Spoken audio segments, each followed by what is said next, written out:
할렐루야. 기독교 교육방송 시청령님 백내 두루 평안하시고 하나님의 큰 축복이 갑절로 임하길 축원합니다. 아멘. 오늘 주신 하나님 말씀 봉독합니다. 열왕기상 18장 16절로 18절까지 말씀입니다. 열왕기상 18장 16절로 18절입니다. 오바댜가 가서 아합을 만나 그에게 말하며 아합이 엘리야를 만나러 가다가 엘리야를 볼 때에 아합이 그에게 이르되 이스라엘을 괴롭게 하는 자여 너냐? 그가 대답하되 내가 이스라엘을 괴롭게 한 것이 아니라 당신과 당신의 아버지의 집이 괴롭게 하였으니 이는 여호와의 명령을 버렸고 당신이 바알을 따랐음이니라. 아멘. 아멘. 하나님 말씀입니다. 오늘 저와 우리에게 주신 하나님 말씀 제목은 누가 이스라엘을 괴롭게 하는 자냐? Who is the troubler of Israel? 입니다. 이 말씀 가운데 주의 성령이 임하여서 우리 눈을 열어서 하나님의 본뜻을 바로 깨닫게 하시고 그 말씀에 빛이 비추어서 저희가 그 말씀의 빛의 길을 걷고 그 말씀에서 생수의 샘물이 솟아서 우리 배에서 생수의 강물이 흘러 넘침으로 생명나무 실과가 달마다 풍성이 맺히고 치유, 회복의 잎사귀가 무성하길 축원합니다. 아멘. 함께 기도드립니다. 오 만유의 주, 우리 영혼의 구세주여 삶의 주인이 되시는 하나님, 이 귀한 시간에 이제 주의 그 생명의 진리의 빛의 말씀을 들고 섰나이다. 하나님, 하늘 문을 여시고 하늘에 이슬을 내리시사 이 땅에 기름진 것으로 채우시며 새 곡식의 풍성함으로 늘 먹이시고 새 기쁨의 포도주가 흘러 넘치게 하소서. 주님, 우리를 지켜 복을 주옵소서. 하나님의 얼굴을 비추사 은혜를 주옵시고 그 얼굴을 우리에게 향하여 드사 평강을 주옵소서. 주의 성령이 교회들에게 하시는 말씀을 듣게 하옵소서. 이제 주님 맡기신 말씀을 주의 성령의 인도함 가운데 그 말씀의 빛의 길을 따라 증거하길 원하나이다. 그 말씀이 우리 옥토에 뿌려져서 30배, 60배, 100배의 생명의 결실을 맺게 하옵소서. 예수 그리스도 이름으로 기도합니다. 아멘. 하나님께서 엘리야를 열왕기상 17장 1절에 부르십니다.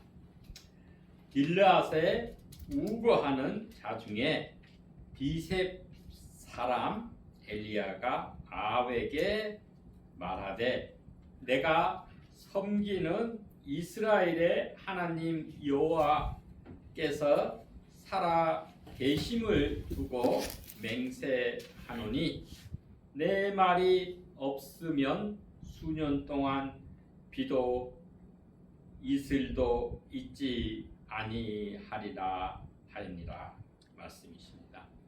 이 하나님께서 길르앗 요단 동편에 아주 작은 시골인 디셉이라는 곳에 엘리야는 족보도 없습니다. 보통 이 성이 없으니까 누구의 아들, 누구의 손자 이렇게 이름을 붙이는데 엘리야는 엘리 나의 하나님, 엘리 나의 하나님은 야훼이시다, 여호와이시다라는 그 말씀입니다. 오직 야훼 하나님만 내 하나님으로 섬기면서 살아가는 그러한 아주 작은 시골 무명의 한 사람을 하나님이 택해서 하나님의 말씀을 맡겨주시고 그 말씀을 대언하는 대언자, 맡길 예자입니다. 미리 예자보다는 그 맡긴 말씀을 증거하는 대언자로 세워주신 것입니다. 그래서 그 하나님의 첫 그 계시의 말씀이 무엇이냐? 너는 아합에게 말하되 그랬어요. 아합, 이 시대가 남북 이스라엘이 나누어져서 이 북쪽에 북이스라엘의 7대 왕인 아합, 오므리 왕조죠. 오므리 왕조의 그 오므리 다음에 아합이 이스라엘의 왕으로 다스릴 때입니다. 그래서 아합 왕, 북이스라엘의 왕에게 찾아가서 이스라엘 하나님 여호와께서 살아계심을 두고 맹세하노니 그랬어요. 우리 하나님은 살아계셔서 역사를 주관하시고 하나님의 작정대로 섭리하시는 다스리시는 그 하나님, 살아계시는 역사 가운데 그 하나님의 뜻을 이루어 가시는 그 하나님이 내 말, 이 말은 엘리야의 말이 아니라 하나님의 말이겠죠. 하나님의 말씀으로 선포가 이 땅에 가뭄이 3년 반 왔어요. 이 땅에 가뭄이 하는데 수년 동안이라 했어요. 이때는 수년 동안 실제로는 3년 반, 3년 가뭄이 왔습니다. 엘리사 시대 때는 7년 배로 가뭄이 왔었고 그래서 수년 동안에 비도 이슬도 있지 아니하리라.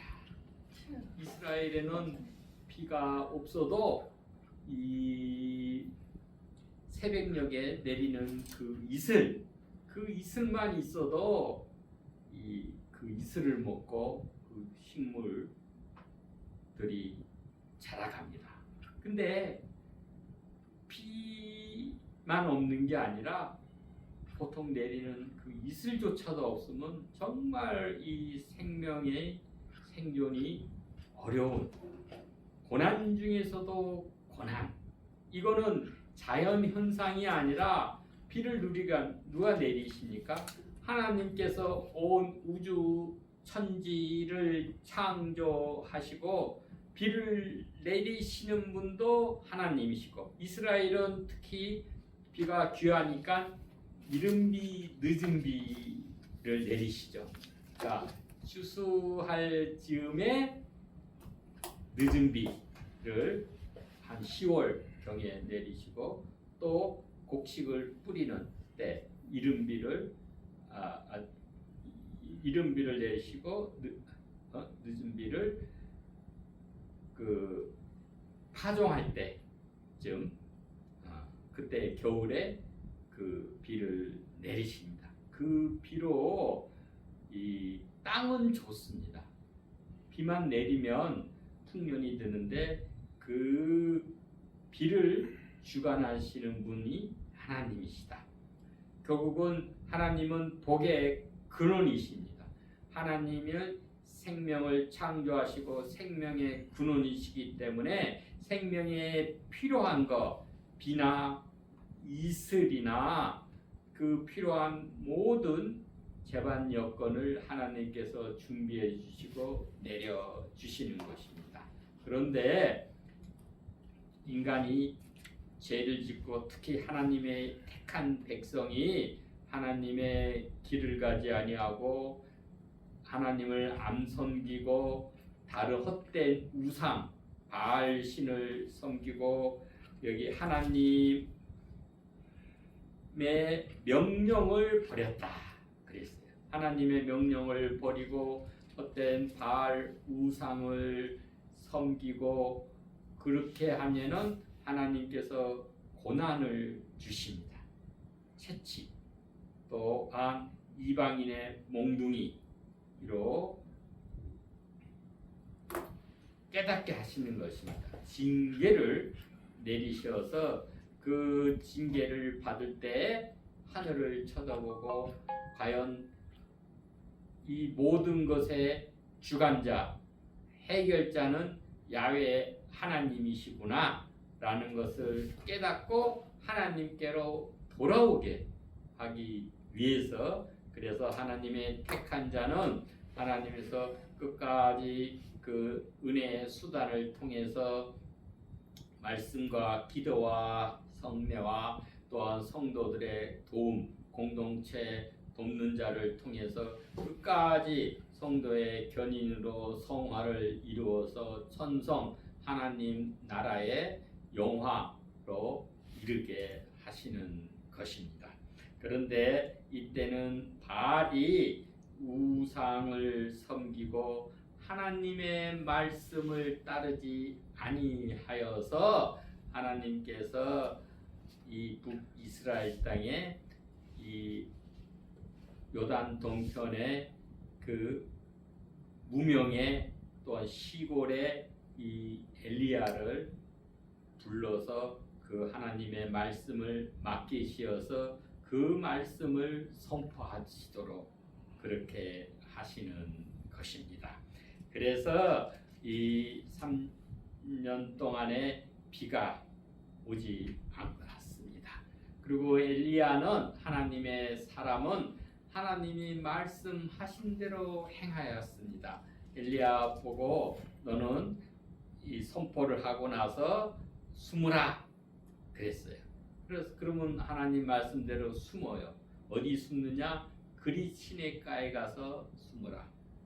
작은 시냇물이 흐르고 그럼 먹을 게 없어요. 그럼 까마귀가 떡과 고기를 물어다가 주는 거예요.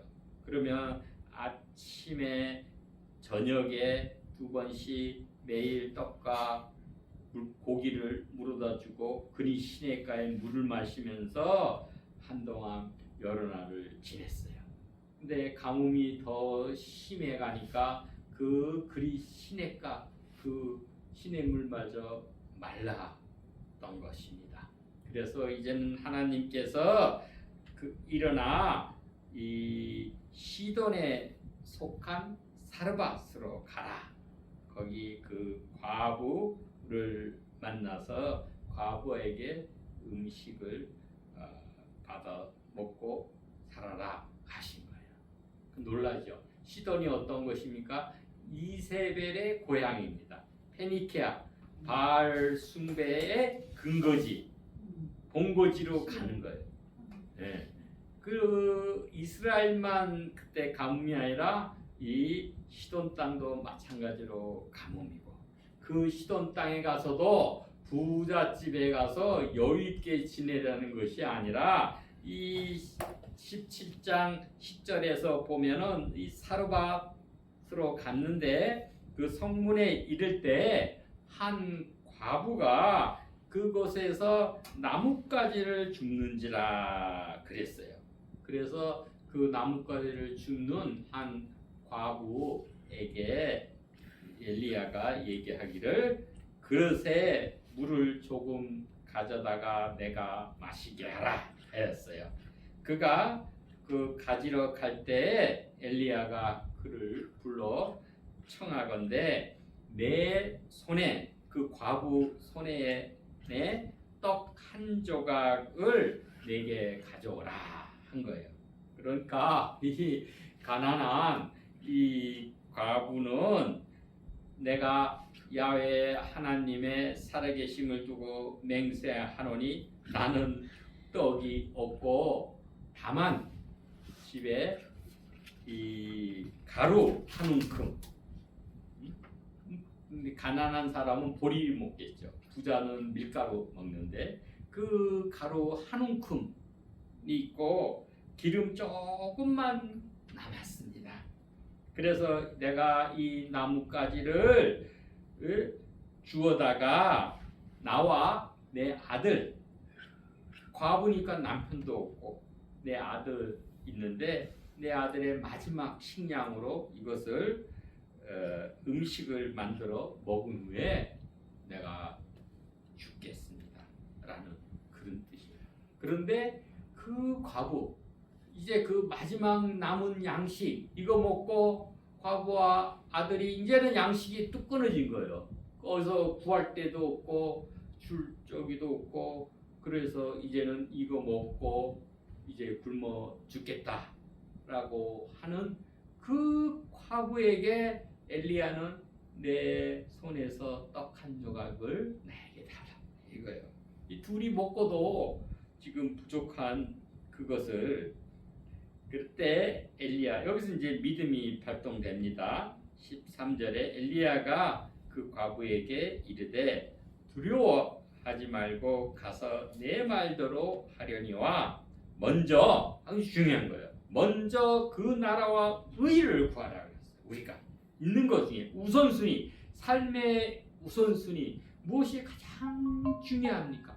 진리, 의, 생명이 제일 중요한 거예요. 먼저 그것으로 나를 위하여 작은 떡 한 개를 만들라. 내게 가져오고 그 후에 너와 내 아들을 위하여 만들라.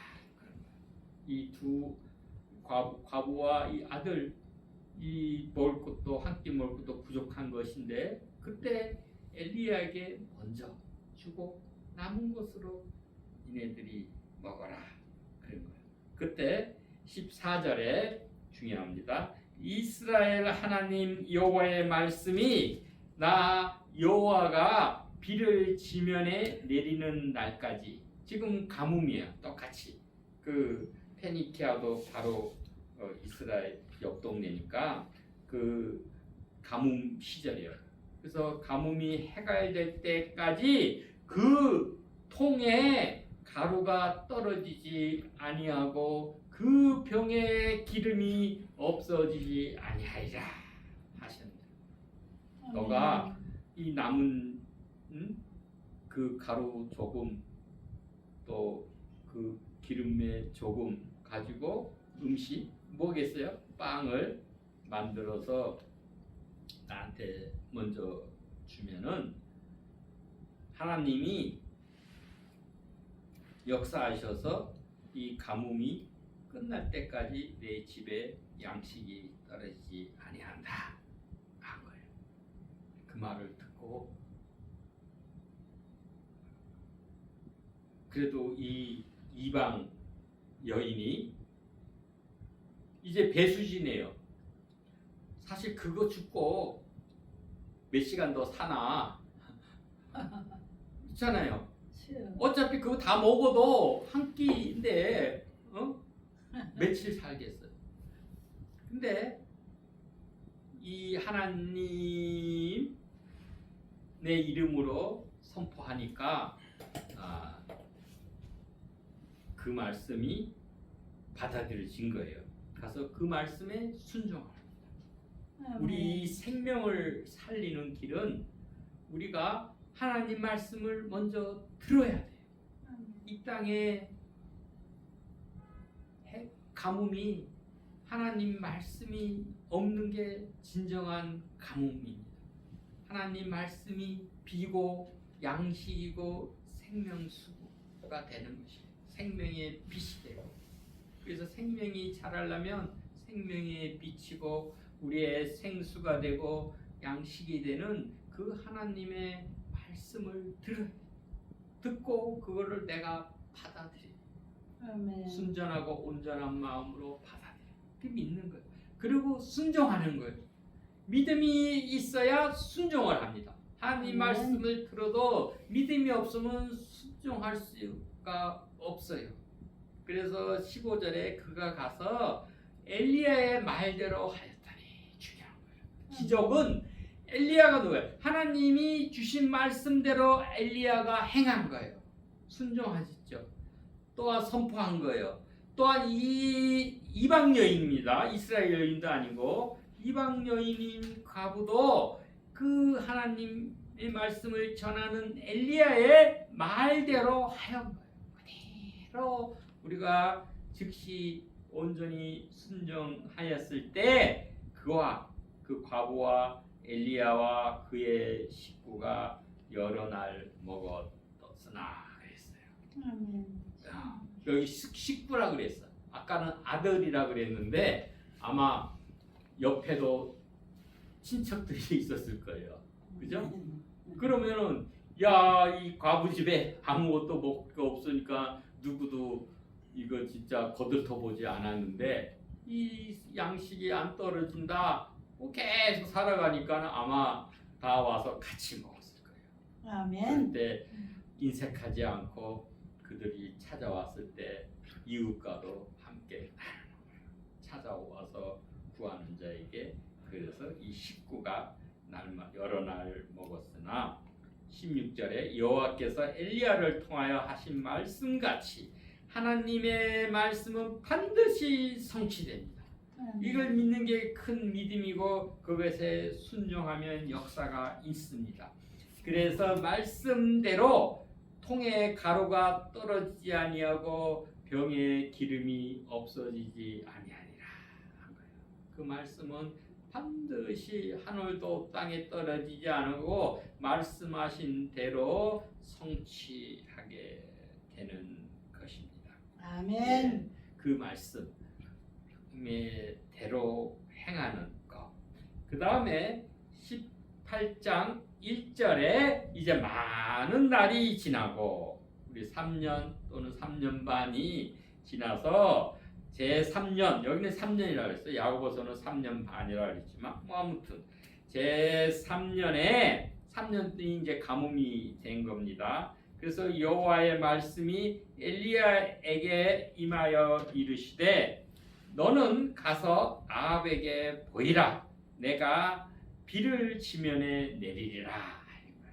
하나님은 때로는 비와 이슬을 멈추게도 하시고 또 하나님의 그 작정하신 때에 다시 비를 지면에 내리시기도 하십니다. 이 모든 것의 주권자는 바로 창조주 하나님이십니다. 하나님은 창조주 하나님, 이 세상을 다스리시는 주권자 하나님, 그리고 마지막에 이 세상을 선악간에 심판하시는 심판주 하나님이 되시는 것입니다. 이때 이제는 보여라. 전에는 숨으라. 이제는 보이라. 이때도 엘리야는 하나님 말씀대로 순종합니다. 하나님이 가뭄을 선포하고 엘리야 보고 숨으라. 숨고 그리 시냇가로 가라. 가고 또 이 이방 시돈 땅에 과부하게대로 가라. 가고 이제는 3년이 지나서 아합 왕한테 보이라. 그때 엘리야가 말씀대로 아합에게 보이려고 합니다. 그때 사마리아에 기근이 심하였도다 그랬어요. 그래가지고 심지어 이 말과 노새가 먹을 물도 없는 거예요. 그래서 너무 궁하고 어려우니까 이 아합이 그 궁중 대신 그 오바댜는 하나님을 경외하는 자입니다. 함께 물을 찾으러 간 것입니다. 그때도 이 아합은 인간의 생명, 사람한테 관심이 있는 것이 아니라 재물에도 관심이 있습니다. 이게 18장 5절에 아합이 오바댜에게 이르되 이 땅의 모든 물 근원과 모든 내로 가자. 혹시 꼴을 얻으리니 그리하면 말과 노새를 살리리니 짐승을 다 잃지 않게 되리라. 이스라엘 백성들을 살리는 것보다 자기 재산 지키는 것, 말과 노새를 살리고 짐승을 살리는 것, 그게 더 관심이 있습니다. 그래서 두 사람이 흩어져서 그 두루 찾을 때, 그때 오바다가 길에 있을 때 엘리야를 만나게 됩니다. 그때 그가 엘리야를 알아봤다 했어. 어떻게 알아봤겠어요? 엘리야의 몸 그 차림이 범상치 않죠. 털옷을 입고, 그러니까 그것을 선지자인 것을 알아보고 내 주 엘리야여 당신이니까 그런 거예요. 그래서 이 엘리야 앞으로 이 오바댜가 그 아합 왕을 만나게 됩니다. 그때 아합이 엘리야를 볼 때 하는 그 첫 그 말이 무엇이냐? 이스라엘을 괴롭게 하는 자야 너냐? 그게 엘리야냐? 이 아합은 엘리야가 가뭄을 선포했기 때문에, 그래서 네 책임이기 때문에 우리가 3년 동안 온 나라가 가뭄이 들어서 트러블, 문제를 일으키는 문제의 주범이 엘리야다. 그렇게 하는 거예요. 과연 그럴까요? 엘리야는 하나님의 말씀을 받아서 전한 것입니다. 가뭄을 멈추게 내리게 한 것, 비도 이슬도 내리지 않게 하시는 일은 엘리야가 아니라 야훼 하나님이신 것입니다.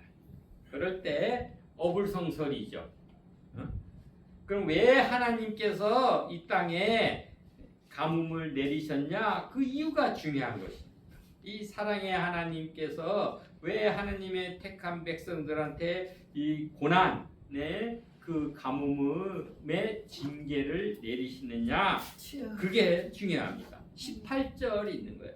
그가 대답하되, 엘리야가 이제 아합에게 얘기합니다. 내가 이스라엘을 괴롭게 한 것이 아니라 당신과 당신의 집, 오므리 왕조죠. 오므리가 괴롭게 하였으니 두 가지.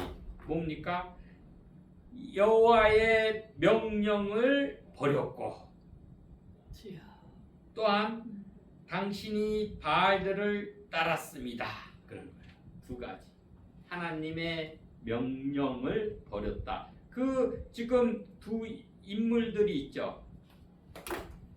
엘리야도 있고, 그 다음에 우리 동물이지만 까마귀도 있고, 그 시돈의 사르밧 과부도 있고, 다 하나님 말씀에 순종합니다. 아멘. 까마귀가 매일 아침 저녁으로 고기와 떡을 물어다가 엘리야 주는데, 까마귀가 자기 의지로 그렇게 했겠어요? 하나님의 명령을 내리시니까 그 명령에 순종을 하고, 심지어 미물인 까마귀조차 하나님의 명령에 순종을 하고, 아멘. 하늘의 비도 하나님 명령, 무생물이지만 하나님 명령에 순종을 한 거예요. 아멘. 그죠? 비록 이방 여인, 야훼 하나님을 모르는 이방 땅 시돈 페니케아에 사는 그 한 과부지만은 그 엘리야가 전하는 하나님 말씀 그것을 믿고 자기의 마지막 먹는 그 양식을 엘리야에게 나눈 것입니다. 그런데 북이스라엘이 어떤 죄입니까? 이스라엘이 하나님의 택한 자, 야곱의 10아들 10지파가 있는 거기에 왕인 아왕은 하나님의 명령을 안 들은 거예요. 아멘. 네. 이 놀라운 일입니다. 이스라엘 하나님이 택한 이스라엘 백성, 그리고 이스라엘 백성을 다스리는 최고의 통치자 왕이 하나님의 명령을 안 들은 거예요. 그리고 뭡니까? 야훼의 하나님, 유일하신 참 하나님이신 야훼의 하나님을 섬기는 것이 아니라 누굴 섬깁니까? 바알을 섬깁니다. 이거는 뭐 더 이상 큰 죄악이 어디 있습니까? 여기다가 표현이 안 됐지만 하나 더 있어요. 여로보암의 그 죄와 길을 따라간 것입니다. 북이스라엘의 19왕이 모두가 다 여로보암의 길, 여로보암의 죄를 범했다고 그랬어요. 왜냐? 이거는 정권 유지를 위해서, 내 이익을 위해서 모든 왕들은 금송아지를 해놓고 이 금송아지가 이집트에서 이스라엘 백성을 구원하신 그 하나님이다. 하나님을 형상화한 거예요. 그죠? 그렇게 해서 그것을 섬긴 거. 왜 그랬냐? 베델과 단에 금송아지 단을 세워놓은 거예요. 왜? 하나님 말씀 따라서 하나님의 백성은 최소 1년에 3번은 예루살렘 하나님의 전이 있는 곳에 가서 제사하고 절기에 참여해야 됩니다. 우리 6월절, 오순절, 칠칠절이죠. 그 다음에 초막절. 그러니까 북이스라엘 백성들이 1년에 3번씩 그 하나님께 제사 드리기 위해서 그 예루살렘으로 가면 내 정치적인 입지 백성을 다스리는데 내가 불안해서 그들 마음이 이 남유다로 돌아설까봐 그런 자기 이익을 위해서, 자기 정권 유지를 위해서 여로보암이 그 금송아지 단을 베델과 단에 만든 것이에요. 근데 이것도 어불성설이에요. 여로보암이 누굽니까? 이 솔로몬한테 지을 때 그 노동부 장관이야, 부역하는데. 그런데 이게 반역을 하니까는 솔로몬이 무서워서 이집트로 망명 도망갔다가 솔로몬이 죽고 난 다음에 온 거예요. 그럴 때 솔로몬의 우상 숭배로 인해 가지고 10지파 아이야 선지자한테 얘기하기를, 선지자가 새 옷을 찢어가지고 10조각을 여로보암한테 주면서 얘가 이제 10지파를 다스리는 왕이 되라. 이거는 하나님이 그 여로보암에게 왕권을 부여해 주신 것이에요. 아멘.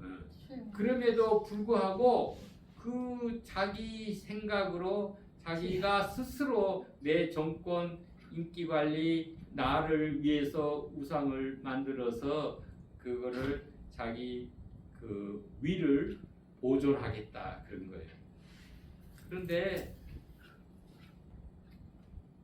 결국은 그 금송아지 제단을 만들었을 때 그 다음 아들 나답 왕에 가서 2년째 쿠데타가 일어나가지고 여로보암의 집에 있는 남자를 이렇게 히브리 말로는 벽에 오줌 누는 사람이라고 돼 있어요.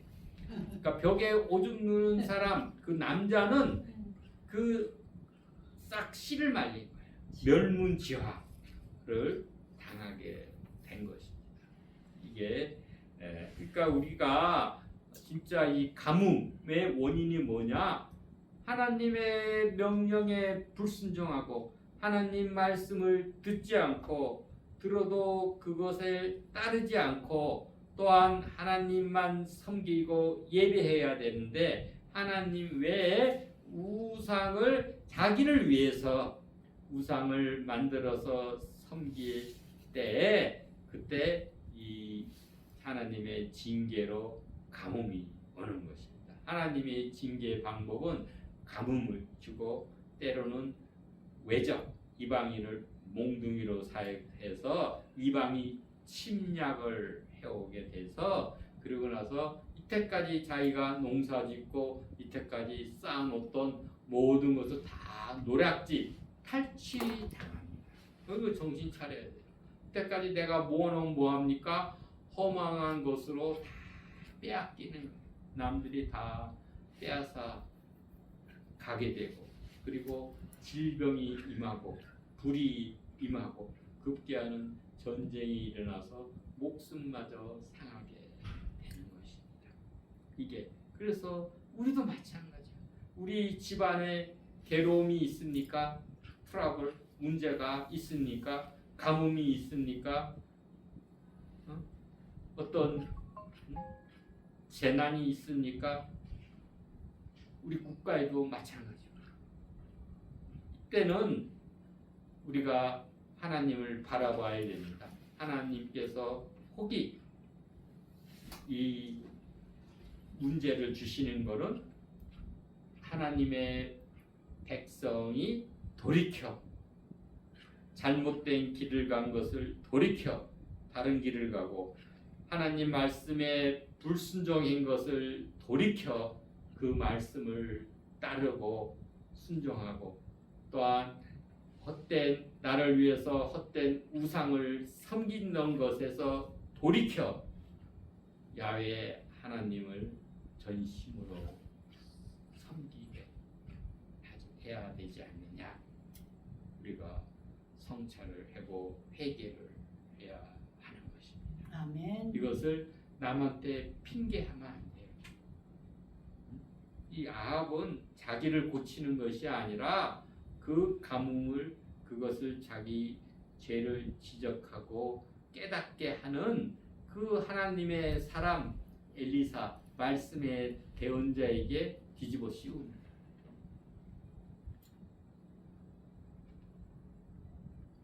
그게 해결이 안 됩니다.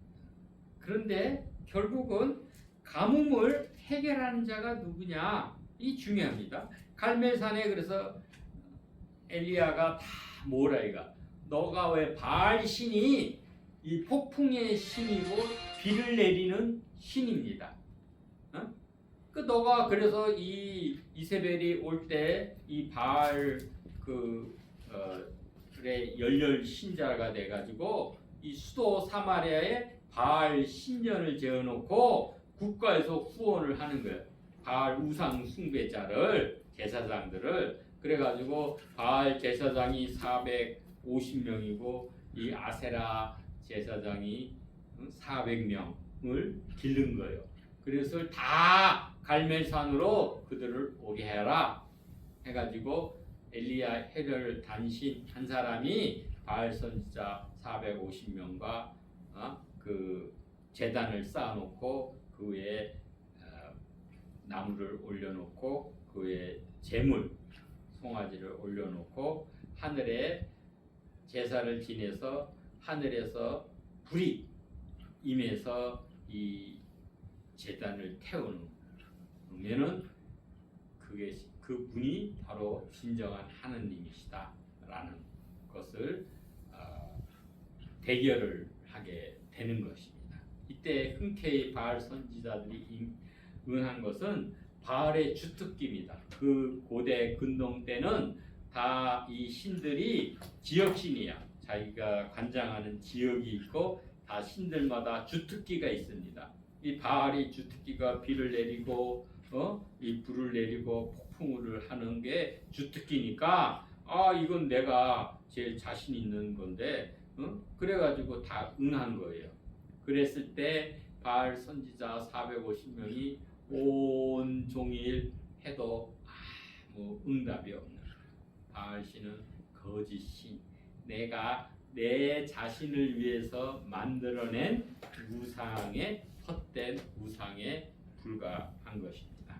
그럴 때 이 저녁 소재 드릴 때에 이제 엘리야가 그 무너진 그 제단을 다시 12돌, 12지파를 상징하겠죠. 돌을 쌓고 거기에 도랑을 파고 그게 물 12통을 부어서 이 제단과 이 도랑에까지 물이 가득하게 하고 하나님께 기도드립니다. 아브라함과 이삭과 이스라엘의 하나님 여호와여, 주께서 이스라엘 중에서 하나님이신 것과 내가 주의 종인 것과 내가 주의 말씀대로 이 모든 것을 행하는 것을 오늘 알게 하옵소서. 여호와여, 이제 응답하소서. 내게 응답하소서. 이 백성에게 주 여호와는 하나님이신 것과 주는 그들의 마음을 돌이키게 힘을 알게 하옵소서. 이 엘리야의 기도에 하나님이 응답하신 거예요. 우리 믿는 사람의 특기는 하나님께 기도할 수 있는 거예요. 하나님 우리를 사랑해서 이 계시의 말씀을 주신 거다. 이 계시의 말씀을 통해서 우리가 하나님이 어떤 분이신지 알 수 있는 거예요. 믿음의 대상이 무엇이고 우리가 믿는 자가 어떻게 살아가야 되고 우리의 소망이 무엇인지 이 계시의 말씀을 통해서 알 수 있는 거예요. 또한 우리에게 기도의 특권을 주신 것입니다. 기도는 우리와 하늘이 연결되는 것입니다. 생명은 연결이 되십니다.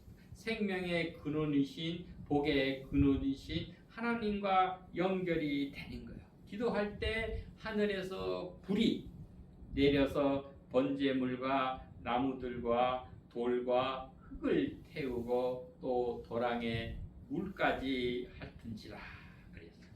이 그 모든 것을 볼 때 거기 있는 백성들이 이제 다 하나님께 엎드려 고백을 합니다. 여호와 그는 하나님이시다. 아도나이 후하 엘로힘. 여호와 아도나이. 하나님의 이름이 거룩하니까 야훼라고 안 부르고 아도나이 주라고 그렇게 대신 호칭을 합니다. 그는 그분은 바로 하 엘로힘 그 하나님이시다라고 두 번을 해가 여호와 그는 하나님이시도다. 아도나이 후하 엘로힘이라고 고백을 하는 것입니다. 그러고 나서 이 헛된 우상 숭배자인 바알 선지자 450명을 그 기손 시내가에 데리고 가서 다 잡아 죽이게 됩니다. 그러고 나서 우리 18장 41절에 엘리야가 이제 아합에게 이르되 올라가소서 먹고 마시소서 큰 빗소리가 있나이다. 그런 거예요. 여기서 보면 진정한 이스라엘의 그 트러블러, 이스라엘을 괴롭게 하는 자, 문제를 야기시키는 자, 재앙을 가져오는 자가 엘리야가 아닌고 오히려 해결자인 것을 우리가 알게 됩니다. 이제 그동안 가뭄이 돼서 또 이 왕도 제대로 먹지를 못했는데 엘리야가 이제 하늘에서 비 소리가 있으니 가서 먹고 마시라 그런 거예요. 그래서 이 아합이 먹고 마시러 올라갈 때 엘리야가 다시 갈멜산 꼭대기로 올라가서 땅에 꿇어 엎드려 그의 얼굴을 무릎 사이에 넣고 그의 사환에게 이르되 기도를 한 거예요. 얼굴을 무릎 사이에 넣는 경우 이건 태아의 자세입니다. 내가 원초에 어머니 뱃속에서 있을 때 내 가장 원천적인 모습, 가장 낮은 모습, 내가 이 땅에 태어날 그 당시에 그 모습, 어머니 자궁에 있을 때 그 모습으로 하나님께 기도를 드리는 것입니다. 그러고 나서 이 사환에게 얘기하기를 바다쪽, 그쪽에 이제 갈멜산이 바닷가에로 똑 튀어나온 데 있으니까 이 지중해 서쪽을 바라보아라 그런 거예요. 그러고 나서 기도를 하는데 7번 기도를 하니까는 그때 손바닥만한 작은 구름이 일어난다 한 거예요. 이 우리 기적 사인은 있습니다. 언제 역사가 일어나느냐? 하나님은 사인을 주시는 거예요. 징조. 지혜로운 자는 그 징조를 보고 잘 분별하고 대비를 합니다. 우리가 징조 그리고 모든 것이 차오르는 거예요. 차와서 올라서 임계 상태, 임계점에 이르게 됩니다. 차서 곧 그것이 임계점에 이르고 임계점에 이른 상태에는 트리거라 그러죠. 방아쇠, 총에 장전이 돼 있는 상태인데 이 방아쇠를 트리거 잡아 당기면은 그때 총알이 발사가 됩니다. 장전된 상태, 그게 임계 상태입니다. 그때 트리거, 어떤 작은 크든 작든 어떤 일로 인해 가지고 그 트리거 방아쇠가 당겨졌을 때는 우리가 티핑 포인트라고 큰 구조적인 변화가 일어나게 되는 것입니다. 예를 들어서 티핑 포인트가 뭐냐? 우리가 어떤 돌을 끌고 저 산 꼭대기에 올라갔다. 그러면 그 꼭지점 다음에 꼭대기 다음에는 이제 내리막길에서는 그 큰 돌이 급속하게 빠르게 하강하게 되는 것입니다.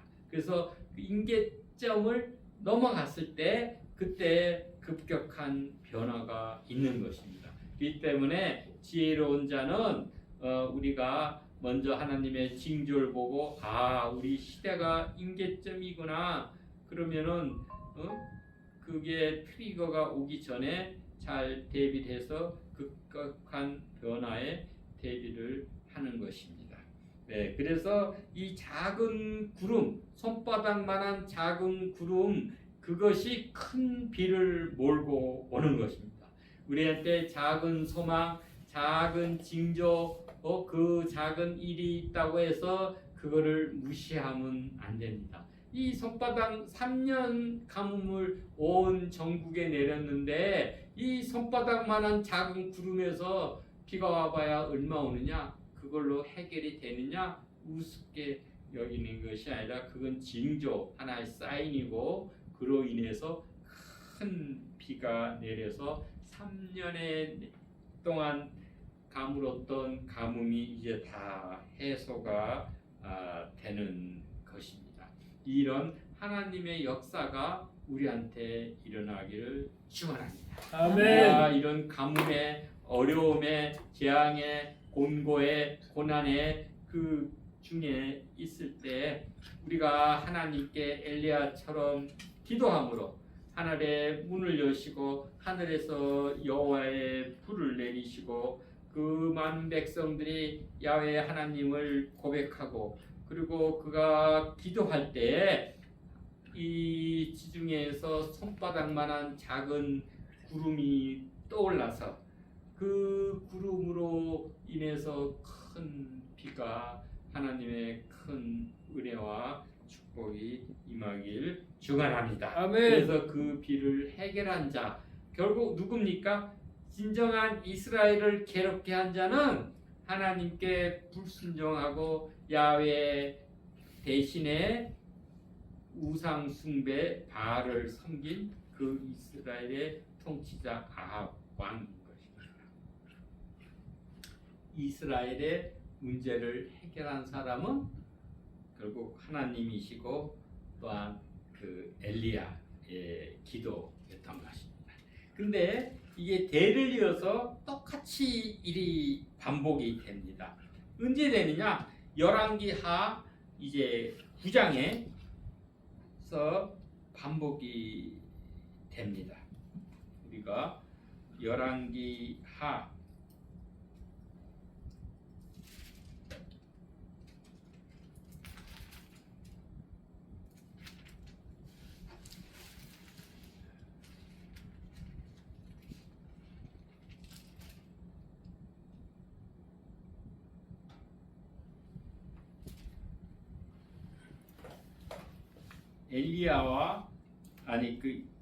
아합의 아들 요람이라고 그러죠. 요람과 엘리야의 후계자 그 엘리사의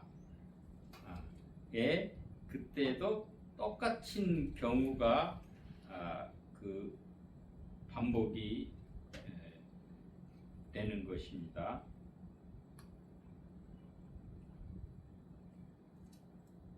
열왕기하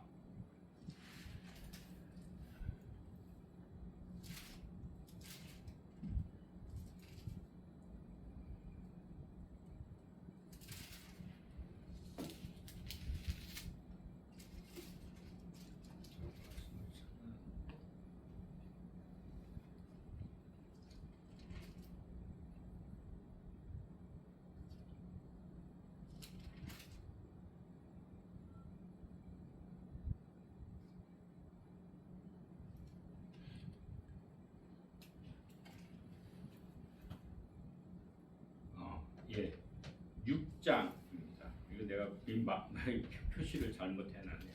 열왕기하 6장에 보면 그 아합의 아들 우리 요람이라고 그러고 요호람 같은 이름입니다. 왜냐하면 남유다에도 요호람 요사밧의 아들 요람이 있어서 이 북이스라엘의 그 아합의 아들 그 요호람인데 그냥 요람이라고 그렇게 표현을 한 것입니다. 같은 이름입니다. 그 아들이 있고 그때가 선지자가 엘리사였어요. 그때 어떤 일이 있었냐면은 이 아람 왕 하나님의 여전히 아합에 죽고 나서 바로 그 다음에는 아하시아가 왕이 됐어요. 2년 만에 죽고 병이 들어서 그때 바알 세부백에게 물으러 간 거죠. 병이 낫겠나? 엘리야가 하나님이 선지자가 있는데도 불구하고 그래서 엘리야가 해서 너가 곧 죽으리라. 그래가지고 2년 만에 죽어버리고 그의 동생인 요람이 그 왕이 된 그 시점입니다. 그래서 여전히 하나님의 말씀에 불순종했기 때문에 하나님의 징계로 북쪽에 아람 시리아죠. 그 왕들 베나닷 2세가 쳐들어온 것입니다. 그렇게 해서 이 엘리사가 늘 아람 왕의 그 작전 회의 때 그것을 영으로 다 깨달아서 그 왕들 군대 지휘관들에게 얘기해줘서 그것을 대비하게 합니다. 그래서 이 엘리사 하나님의 사람을 잡으려고 그 아람 왕이 그 군대를 보내게 됩니다. 그 군대를 보냈는데 하나님께서 그 아람 왕 군대에 눈을 멀게 해가지고 이 시리아로 그 사마리아 성으로 그들을 유인해서 사마리아 성 안에 가둬놓고 다 포위당했을 때 그들의 아람 군대에 눈이 떠지게 한 거예요. 그러니까는 이 사마리아 성에 들어와서 포로로 잡힌 거죠. 그렇게 했을 때 이스라엘 그때 요람 왕이 엘리사한테 얘기하기를 내 아버지여 내가 치리이까 이젠 제 왕이 우물 안에 개구리니까 얘네들을 다 무장해제시키고 여기서 몰살을 시키자 그렇게 한 거예요. 그럴 때 엘리사는 그렇게 하지 아니하고 오히려 왕이 그를 위해서 음식을 많이 베풀고 그들을 먹고 마시고 놓아 보내게 하라라고 한 거예요. 그래서 이 아람 군대들이 잘 오히려 대접을 받고 돌아가서 한동안은 전쟁이 없이 지낸 것입니다.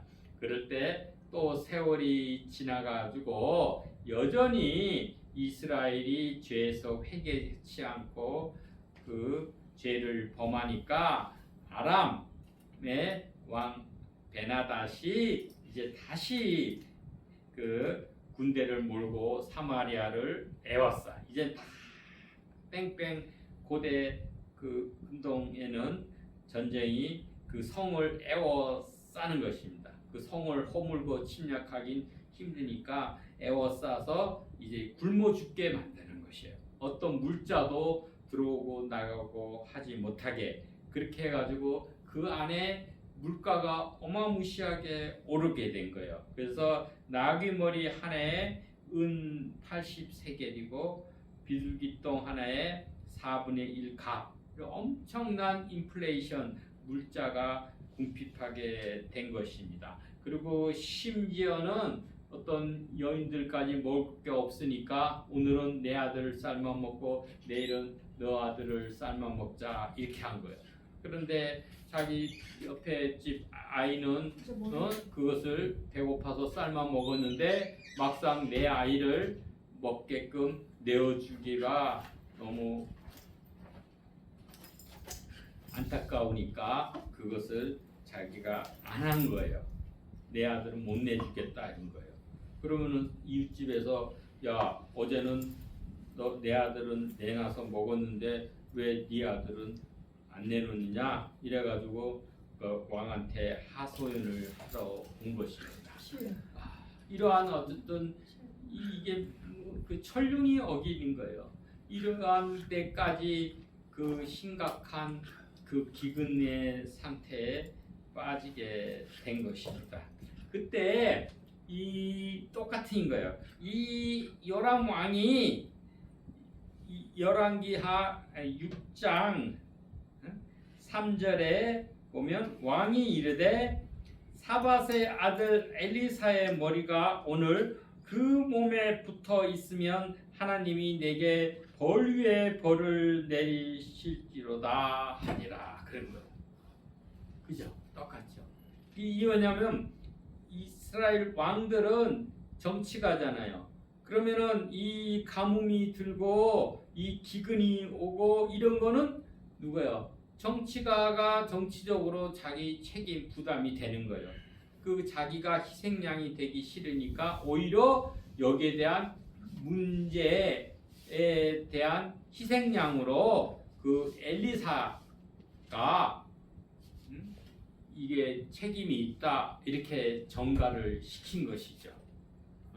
아합이 엘리야한테 이스라엘 괴롭게 하는 자다 그랬듯이 이 기근 이런 것을 가지고 오게 한 것은 이 전에 이 엘리사가 그 군대를 죽이면 안 쳐들어올 텐데 군대를 살려가지고 돌려보내고 또 이렇게 이 적군이 싸우고 이만큼 가뭄이 왔을 때 선지자로서의 제 역할도 안 하고 그렇게 됐기 때문에 이거에 대한 책임을 정치적 희생양으로 엘리사를 죽이겠다라고 하는 것입니다. 마찬가지. 요즘 시대도 마찬가지입니다. 우리나라의 진정한 어려움, 닥쳐올 그 임계점에 그 트리거 역할을 해서 그 놀라운 큰 변화가 어려움을 겪게 될 때 그것을 괴롭게 하는 자, 이 진짜 이 땅의 기근, 큰 어려움, 재앙을 몰고 오는 자가 누구냐? 우리가 잘 생각을 해야 됩니다. 우리 아합 왕이나 요람 왕처럼 자기 정치적인 책임을 면하고자 자기 죄를 가리우고 다른 사람을 죄 없는 자를 희생양으로 삼아서 그들의 무죄한 자의 피를 흘리면 그 재앙은 씻을 수가 없는 것입니다. 이것을 해결하는 것도 누구냐? 그때 엘리사가 자기 장로들하고 함께 자기 집에 앉아 있을 때 이제 예언을 한 거예요. 7장 1절에 엘리사가 이르되 여호와의 말씀을 들을지어다. 여호와께서 이르시되 내일 이맘때에 사마리아 성문에서 고운 밀가루 한 스아를 한 세겔로 매매하고 보리 두 스아를 한 세겔로 매매하리라 하인 거예요. 내가 이 기근을 이스라엘을 괴롭게 하고 이스라엘에 이토록 기근을 재앙을 갖고 온 그 원인이 아니라 나는 오히려 이거를 해결하는 방책. 이 왕들은 남한테 책임 전가를 시키고 남을 희생양으로 삼아서 죽이려고만 했지 이 문제를 해결할 아무 방도가 없는 거예요. 심지어는 하나님께 기도도 안 한 거예요. 거꾸로 내 책임을 다른 무죄한 사람한테 뒤집어 씌우려고만 그렇게 맹세를 한 것입니다. 그러나 하나님의 사람 엘리사는 그 하나님의 말씀을 전해서 이게 그 기근이 완전히 해소돼서 그 엄청난 인플레이션이 이제 다 없어지고 옛날같이 그 풍족한 물자가로 배불리 먹을 것이다 라고 한 거예요. 내일 이맘때 그것도 뭐 맨날 며칠이 아니고 내일 이맘때. 그러니까 거기를 듣는 거기 누굽니까? 왕이 그의 손에 의지하는 자 궁중에 있는 장관이겠죠. 그가 어떻게 여호와께서 하늘에 창을 내신들 어찌 이런 일이 있으리요 한 거예요. 믿을 수가 없다 이거죠. 하늘에 창을 내서 비를 내린다 그러고 곡식이 언제 자라고 갑자기 하루 만에 이 모든 백성이 그 기근에서 다 벗어난다는 거는 이거는 뭐 있을 수가 없는 일이다. 물론 인간의 힘으로는 안 돼요. 그러나 하나님께서는 가능하다 이거예요. 인간은 유한하고 자기의 지혜도 능력도 한계가 있지만 하나님은 무한하신 분이고 하나님의 방법은 무한한 거예요. 그 하나님을 제한하지 말라. Don't limit God. 내 수준으로 하나님을 제한하지 말라는 거예요. 이것은 인본주의적인 그런 이 장관이죠. 그래서 엘리야사가 그에게 내가 그 눈으로 분명히 이런 변화가 있는 것을 보지만은 너는 그것을 먹지 못한다. 이해가 난 거예요. 그럴 때 마찬가지로 하나님의 큰 역사가 일어나는. 그때 누구를 통해서 성문 어귀에 나병 환자 4명이 있더라 그런 거예요. 근데 성문 어귀에서 나병 환자들은 거기에 들어가지도 못하고 성문에 오가면서 그들이 던져주는 그 양식으로 연명을 하는데 성 안에 있는 사람도 먹을 게 없는데 나올 수도 없고 더군다나 아람 군대가 꽉 포위되어 있으니까 나오고 갈 수도 없고 그 안에도 성문 안에도 먹을 게 없는데 성문 밖에 있는 이 나병 환자에게 누가 양식을 갖다 줄 수가 있겠어요. 그러니까는 여기서 앉아서는 우리가 죽을 수밖에 없다. 그렇다고 우리가 성문에 업에 들어간들 양식이 없는데 우리가 먹을 것도 없을 거고 그러면 어떡하느냐?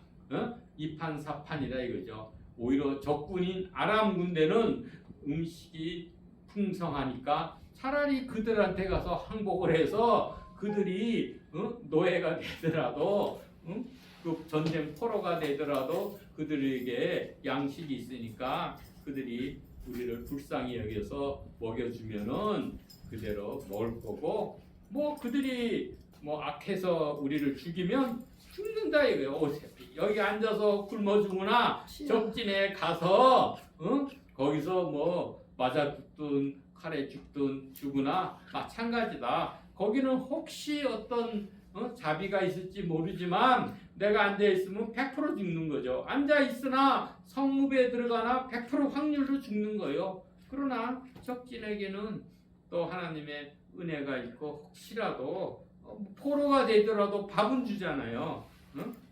노예가 되더라도 그런 마음으로 들어간 거예요. 근데 여기 올라온 하나님의 역사가 일어납니다. 이 아람의 진으로 갈 때에 해질 무렵에 일어나 아람 진역 끝에 이르러 본즉 그곳에 한 사람도 없는 것.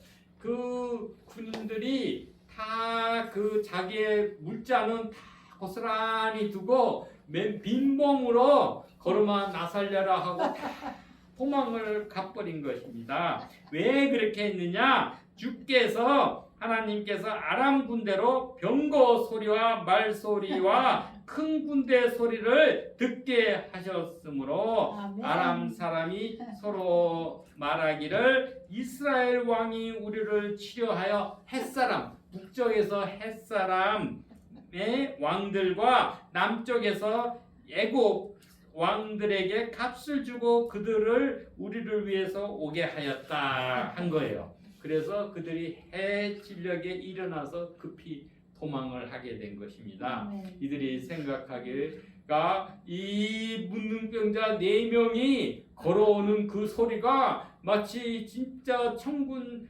많은 그 대군들, 원군들이 북쪽에서 내려오고 남쪽에서 올라와서 자기는 거기 꼼짝없이 갇혀가지고 죽게 되었다라는 그 큰 소리, 하나님이 그들의 그 소리를 증폭시켜서 그게 큰 대군에 오는 그 소리로 듣게 하셔서 그들이 지레 겁을 먹고 그냥 모든 내 목숨아 나 살려라 해서 모든 물자를 다 두고 해질녘에 빨리 도망을 가버린 것입니다. 그래서 그 장막과 말과 나귀를 버리고 그 진영을 그대로 두고 목숨을 위해서 도망한 거예요. 그것을 이 문둥병이 와서 보니까는 이게 먹을 것도 천지고 뭐 좋은 옷에다가 모든 물자가 가득가득 있는 거예요. 그러니 뭐 정신없이 먹고 보는 거죠. 배 채우고 볼 때 나중에 정신을 차리니까 야 우리만 먹을 것이 아니고 자기가 배가 좀 부르니까 이제 정신이 들잖아요. 우리 성읍에 있는 이 백성들이 굶어서 지금 사람을 아기를 잡아먹는 그런 수준인데 이 아름다운 소식을 내가 전하지 않으면 이게 벌이 내가 임하지 않느냐. 그래서 성문 문지기한테 가가지고 이것을 전한 거예요. 그것을 했을 때 백성들이 나와서 그냥 그 아람 진에 가서 그 물자를 다 얻은 거예요. 그때 성문에서 나오는 백성들을 막아서서 질서를 지키십시오. 뭐 어쩌고 하던 그 장관을 발로 밟아서 다 죽여버리고 아니 그 소리가 들려요. 내가 지금 우리 아들까지 잡아먹는 이 순간에 뭘 질서를 지키고 조용히 하고 그 성문에 그거 막았으면 그 백성들을 막지를 못하죠. 오히려 자기는 거기 밟혀 죽게 막 버리고 그 엘리사의 예언대로 그 물자가 풍족해져서 물가가 내리고 백성들이 배를 채우게 됩니다. 이것이 바로 문제의 해결자는 누구냐? 야훼 하나님이시다. 그 하나님께 기도하고 하나님 말씀을 받아서 전하고 그대로 순종하는 하나님의 선지자가 그 해결자입니다. 그죠? 우리 가뭄을 해결한 게 엘리야. 또한 이 기근에서 굶주림에서 그것을 해방시켜서 그 물자를 풍족하게 얻게 한 것이 바로 엘리사. 그 이면에는 하나님의 말씀대로 행할 때 그 놀라운 기적의 역사 반전이 일어난 것입니다. 그리고 진정으로 이스라엘을 괴롭게 하고 이스라엘의 그런 이런 아픔, 큰 재앙, 기근을 내린 주범은 그 잘못된 그 오므리 가문인 거예요. 그 이삭과 그의 아들 요람, 이들이 자칫 남한테 뒤집어 씌우는 거죠. 그죠? 요즘도 그죠? 내 잘못을 가리우기 위해서 남한테 희생양으로 삼고 남한테 책임 전가를 하고 오히려 그를 무고한 자를 해치려는 이런 악한 자가 되어서는 아니 되는 것입니다. 그래서 우리가 정말 이스라엘을 괴롭게 하는 자가 아니라 이스라엘의 문제, 가뭄과 기근을 해결하는 해결자, 구원자가 되시길 축원합니다. 기도드리겠습니다. 우리 만군의 야훼 아버지 하나님, 누가 과연 이스라엘을 괴롭게 하는지, 이 땅에 기근과 재앙을 가져온 그 주범이 누구입니까? 오 우리 아버지 하나님, 하나님 말씀을 명령을 따르지 아니하고 헛된 우상을 섬김으로 이런 재앙과 기근과 그 가뭄이 임했는데 우리가 돌이켜 회개하고 하나님 말씀을 잘 듣는 선지자 같은 엘리사 선지자 같은 이들이가 되고 또한 그 오직 유일하신 참 하나님만을 경배하고 섬기는 자가 되어서 이 시대의 문제를 해결하는 자, 복된 자가 되도록 하나님 은혜를 베푸소서. 예수 그리스도의 이름으로 기도합니다. 아멘.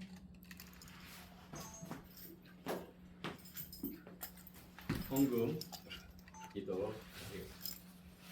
우리 하나님, 모든 것이 주로 말미암음에 우리에게 필요한 것을 제공해 주시고 베풀어 주신 그 하나님의 크신 사랑과 은혜에 감사합니다. 우리가 하나님 주심에 감사하며 하나님을 경외하며 우리 주의 말씀을 따라 행하는 복된 이들이 되어서 늘 우리들의 떡반죽 그릇에 늘 떡반죽이 풍성하고 늘 기쁨의 새 포도주가 흘러 넘치고 우리 하는 손에 하는 수고의 아름다운 결실이 풍성하고 들어가도 복을 받고 나와도 복을 받는 우리들이 되어서 우리 주의 역사하심을 찬양하고 기뻐하고 또한 유일하신 참 하나님만을 경배하며 주님을 따르도록 하나님 은혜를 베푸소서. 특별히 기독교 교육방송을 하나님 권념하시사 필요를 채우시고 그 복음 전파의 지경이 넓어지고 그 역사가 왕성히 일어나게 하옵소서. 예수 그리스도의 이름으로 기도합니다. 아멘. 아멘. 축도드리겠습니다. 이제는 우리를 끝까지 사랑하신 구원의 작정을 성취하신 예수 그리스도의 은혜와 구원을 작정하시고 독생자 예수까지 아낌없이 보내주신 하나님의 극진하신 사랑과 구원을 적용하시고 우리의 구원의 보증이 되시고 보혜사 되시는 성령님의 감화 감동 교통하시니 우리 하나님의 명령을 잘 따라 순종하고 오직 유일하신 참 하나님만을 잘 예배하고 섬기는 자가 되어서 이 땅 가운데 주님 예배하신 복을 누리며 감사하며 우리 모든 문제를 유발하는 자, 괴롭게 하는 자가 아니라 문제를 해결하는 자, 그러한 기쁨의 생명자가 되길 바라는 모든 성도들과 기독교 교육방송과 조국교회와 이 나라 이민족 위에 이제로부터 영원히 함께 있을지어다. 아멘. 아멘.